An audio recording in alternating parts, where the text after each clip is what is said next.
मेरे YouTube channel में आप सबका स्वागत है। मैं त्रिपाठी सर। आज आप लोगों को दो चरों का रैखिक समीकरण से संबंधित कुछ प्रश्नों को बताऊंगा।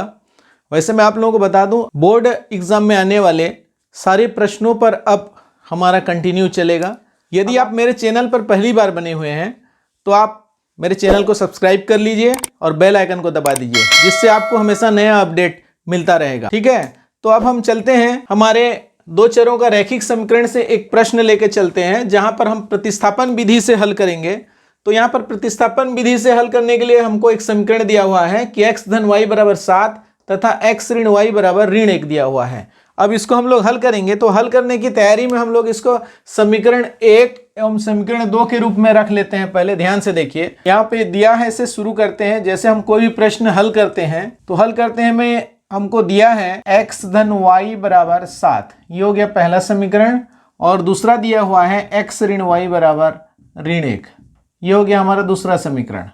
यहाँ पर ध्यान से देखिए, हम कौन सी विधि का उपयोग करेंगे? यहाँ पर प्रतिस्थापन। प्रतिस्थापन माने एक जगह से ले जा करके दूसरे जगह पे उसको स्थापित करना। ठीक है, तो यहाँ पर देखिए समीकरण 2 का हम उपयोग करते हैं। यहाँ पर समीकरण 2 से x का मान समीकरण 1 में रखने पर, तो समीकरण 2 से x का मान जो है हम कैसे निकालेंगे? देखिए, x बराबर -1 है, ये जो y है इस साइड जाएगा तो ऋण y है, ये जा करके क्या हो जाएगा? यहाँ पे प्लस y हो जाएगा।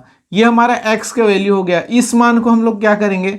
समीकरण 1 में रखेंगे। ठीक है, तो समीकरण 1 क्या है? देखिए, x plus Y equal to 7, X plus Y equal to 7 है, तो x के जगह पे क्या लिखना है? -1 प्लस वाई, और यहाँ पे फिर प्लस वाई इक्वल टू 7। अब यहाँ पे इसको ओपन करते हैं, -1 प्लस वाई इक्वल टू 7। अब यहाँ क्या करेंगे? देखिए, -1 जो है ये साइड चलेगा, तब क्या हो जाएगा? यहाँ पे 2y है, ये 2y इक्वल टू 7 प्लस 1 इक्वल टू 8। यहाँ पर दोनों पक्षों में हम लोग 2 का भाग दे देंगे, तो ये कैंसिल हो गया, ये 2 चौके हो गया। y का वैल्यू कितना आया? y बराबर आया हमारा 4 आया। अब इस y को फिर से प्रतिस्थापित कर देंगे समीकरण 1 में या समीकरण 2 में। आप चाहे स्वतंत्र हैं, चाहे समीकरण 1 में करें, चाहे समीकरण 2 में करें। तो यहाँ पे हम लोग कर लेते हैं समीकरण 1 में y बराबर 4 रखने पर x प्लस 4 बराबर 7, ये 4 जो है इस साइड जाएगा, तो आप लोग जान रहे हैं कि x equal to 7 minus 4 equal to 3। यहाँ पे आता है x का वैल्यू 3 और y का वैल्यू 4। इस तरह से हमारा दिया गया समीकरण जो है वह पूर्ण रूप से हल हो जाता है। अब मैं आप लोगों को एक दूसरे क्वेश्चन पे जो हमारा विलोपन विधि पे है उस पर ले चलता हूं। तो ये देखिए क्वेश्चन, विलोपन विधि से समीकरण हल कीजिए। यहाँ पे दिया हुआ है 2x plus Y equal to 8 एवं x minus 2y equal to -1। अब यहाँ पर हम लोग हल करना शुरू करते हैं। क्या दिया हुआ है उसको सबसे पहले लिखेंगे। हर क्वेश्चन में दिया हुआ लिखते हैं तो आपको ऐसे ही हाफ मार्क्स के अधिकारी बन जाते हैं, अगर व्यवस्थित रूप से लिखेंगे तो। यहाँ पे दिया हुआ है 2x plus Y equal to 8 और x minus 2y equal to -1। ये हमको 2 समीकरण दिया हुआ है, यहाँ पर पहला और यहाँ पर दूसरा। अब यहाँ पर ध्यान से देखिए, हम तो सबसे पहले विलोपन का अर्थ समझ लेते हैं। विलोपन का अर्थ ये होता है कि उसको विलोपित कर देना, माने छिपा देना। ठीक है, आप लोग लुका छुपी वाला खेलते रहते हैं, तो उसी तरह से है किसी को छिपा देना। यानी कि हम लोग यहाँ पर 2 कंडीशन है, या तो x को छिपा सकते हैं या तो y को छिपा सकते हैं। तो किस तरह से हम इसको विलोपित करेंगे, ध्यान से देखिए। अब विलोपित करने के लिए एक सबसे बेहतरीन कंडीशन होता है यहाँ पर कि y ऊपर के समीकरण में जिस वैल्यू में है, नीचे के समीकरण में भी उसी वैल्यू में होना चाहिए। यानी कि उसके जो गुणांक है वह बराबर होना चाहिए, तब जा करके हम लोग विलोपित कर सकते हैं।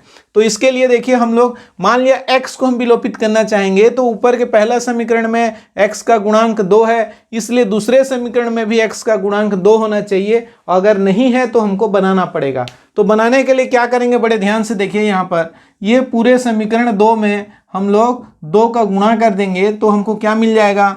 2x माइनस 4y, ये 2 इंटू 2 आई बात समझ में, y इक्वल टू -1 में भी हम लोग 2 का मल्टीप्लाई कर देंगे। इस तरह से देख रहे हैं, ये क्या बन जाएगा हमारा? 2x minus 4y equal to -2। ये हो गया हमारा दूसरा समीकरण का परिवर्तित रूप। है ना, ये इस तरह से मिलेगा। मैं समीकरण 1 को घटाएंगे, ये जो हमको परिवर्तित रूप हुआ इसमें हमने x के कोफिशिएंट को बराबर कर दिए, तब क्या हो गया, ये इस समीकरण में समीकरण 1 को घटा सकते हैं, अब उसको विलोपित कर सकते हैं। तो ध्यान से देखिए, ये 2x + y = 8 है। इसमें हमको क्या करना है, केयरफुली यहाँ पे घटाना है। तो ध्यान से देखिए, जब भी हम घटाने का प्रोसेस करते हैं तब उसमें सारे चिन्ह जो है परिवर्तित हो जाते हैं, इस बात को विशेष ध्यान देना है, अन्यथा यहीं पे मार्क्स कट जाएंगे और पूरे क्वेश्चन गलत हो जाएगा। यहाँ पे यदि हम माइनस करते हैं, देखिए तो मान लिया ये प्लस है, यहाँ पर कुछ नहीं है मैंने प्लस है, तो इसका वैल्यू क्या हो गया, माइनस हो गया।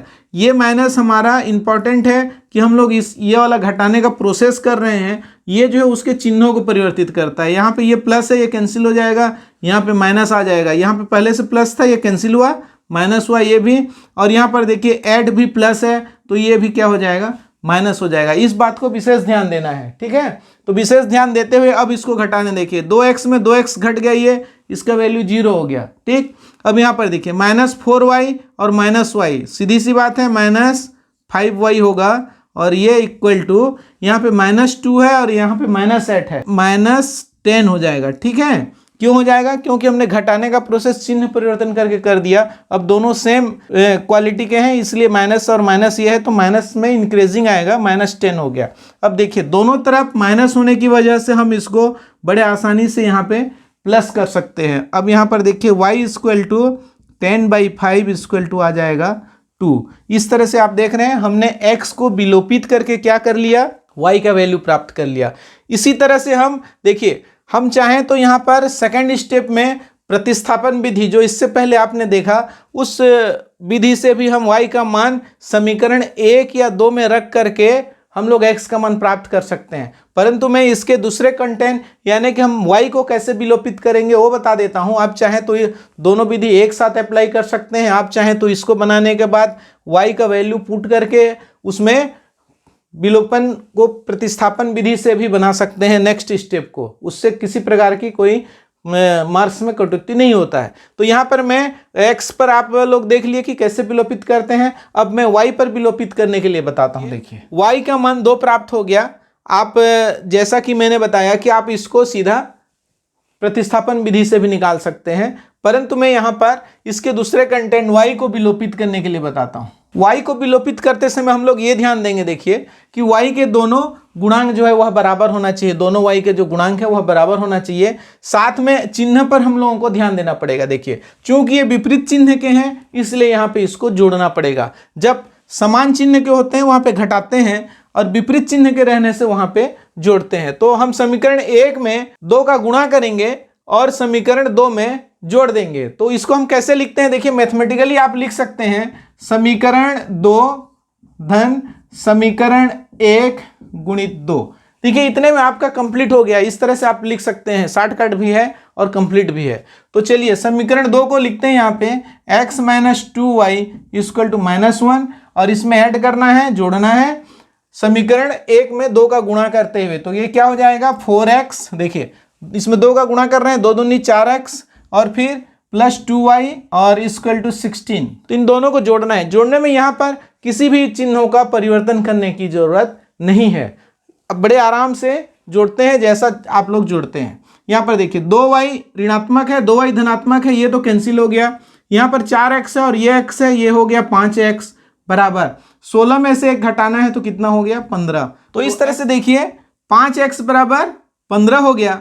तो हम क्या करेंगे, 5x बराबर 15 को दोनों तरफ से चाहें तो आप 5 से भाग भी दे सकते हैं या डायरेक्ट शॉर्टकट में भी जा सकते हैं। 5 एकम 5 तिया, और इस तरह से x का मान 3 हुआ और y का मान हमारा हो गया 2। आप x और y के मान इस तरह से समीकरण को हल कर लेंगे। तो अब आप जान चुके हैं विलोपन विधि भी क्या होता है, प्रतिस्थापन विधि भी क्या होता है। अगर आप इन दोनों प्रश्नों में से परीक्षा में किसी प्रकार का कंडीशन लगभग नहीं दिया रहता है, आप किसी भी एक विधि से बना सकते हैं। बहुत बहुत धन्यवाद। आप इस तरह से देखते रहिए और पसंद आता है तो जरूर लाइक कीजिए और शेयर भी कीजिए।